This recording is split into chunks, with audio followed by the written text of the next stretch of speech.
You are currently being watched, not by the person sitting next to you and not by a government agent in a van.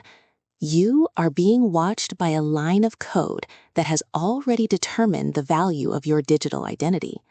Right now, on a server in a country with no extradition treaty, your social security number, your mother's maiden name, and the password to your primary email are being bundled into a Fulls package. The price? Roughly $15.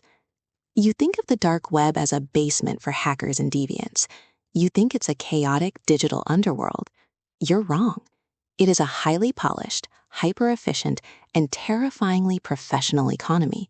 It has customer support, it has marketing departments, it has escrow services and rating systems that would make Amazon jealous. This is the story of how human suffering was digitized, packaged, and sold for a profit. Welcome to the billion-dollar ghost economy. You aren't just a person anymore. You are inventory. The dark web didn't start in a hacker's den. It started in a government lab. In the mid-90s, researchers at the U.S. Naval Research Laboratory created the Onion Router, or Tor. It was a tool for spies. It was designed to protect intelligence officers by wrapping their communications in layers of encryption like an onion. But there was a catch. For a spy to be hidden, they needed a crowd to hide in. So the government released Tor to the public. They invited the world to be anonymous so their own agents could vanish. For years, it was a niche tool for activists and journalists. Then, in 2011, a man named Ross Ulbricht had a vision. He wanted to create a free market beyond the reach of the state. He called it the Silk Road. It was the eBay for everything illegal. Ulbricht wasn't a street thug. He was an idealistic libertarian with a master's degree. He believed that if you removed the government from trade, you would achieve true freedom. What he actually achieved was the opening of Pandora's box. He provided the infrastructure for a global criminal enterprise to scale. He proved that you could sell drugs, weapons, and stolen data with the click of a button, as long as you used Bitcoin.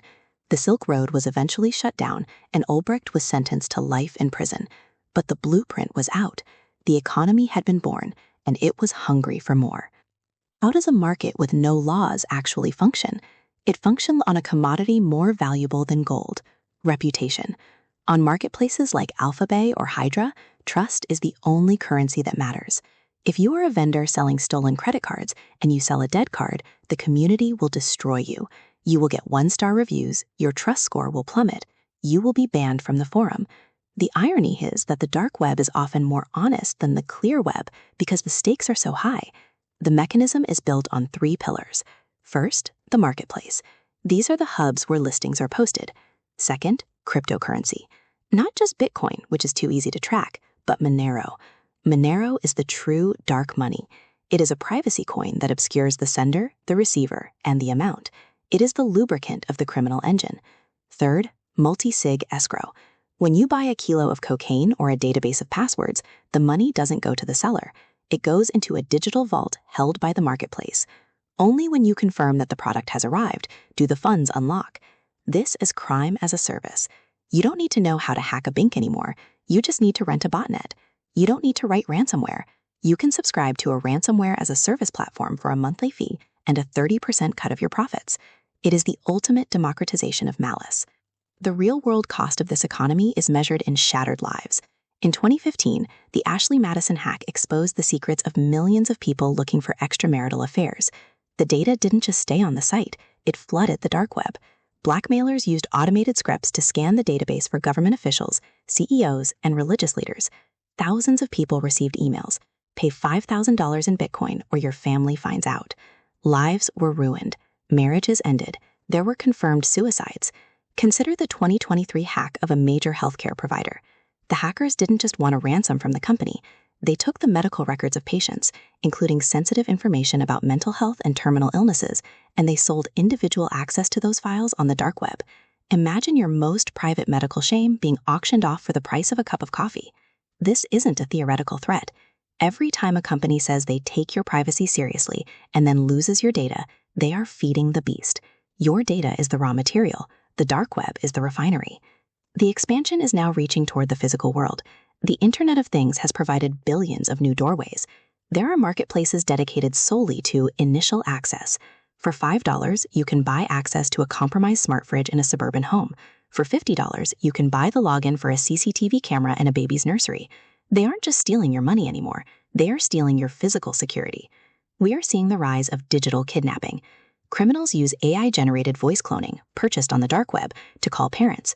They play a recording of their child screaming for help. They demand a ransom immediately. The child is safe at school, but the trauma is real. The scripts for these scams are sold in bulk. The leads, your phone number and your children's names, are scraped from your social media and sold for pennies. The economy is scaling because we have made it too easy to monetize hate. The future of this economy is a totalitarianism of the shadow. As we move toward a cashless society, and as our identities become entirely digital, the dark web will become the primary regulator of our lives. Imagine a future where your social credit score is hacked and sold to the highest bidder. Imagine a world where your car won't start, your bank account is frozen, and your smart home locks you in, all because of a transaction that happened in a Monero-fueled marketplace 10,000 miles away. We are building a world with a glass floor. We look at the shiny surface of our apps and our tech, but beneath it, the sharks are circling, and we are the ones feeding them. Every time you use the same password twice, every time you click Accept All on a cookies banner, you are making a deposit into the dark web's bank account. The Silk Road was a flea market compared to what exists now. The dark web is no longer a place you visit. It is a parasite living inside the internet you use every day. It is the mirror image of our global economy. For every legitimate dollar that moves through the light, a shadow dollar moves through the dark. You cannot opt out of this economy because you are the product. Mark Zuckerberg wanted to build a metaverse, but the dark web already built one. It's just a world where the only rule is everything has a price. Your secrets, your safety, and your very sense of self. The next time you get a notification that your password may have been compromised, don't just change it. Realize that you've just been sold, and the buyer is already looking for your next update. Stay vigilant, because in the dark, no one is a person. They're just a cluster of bits waiting to be cashed out.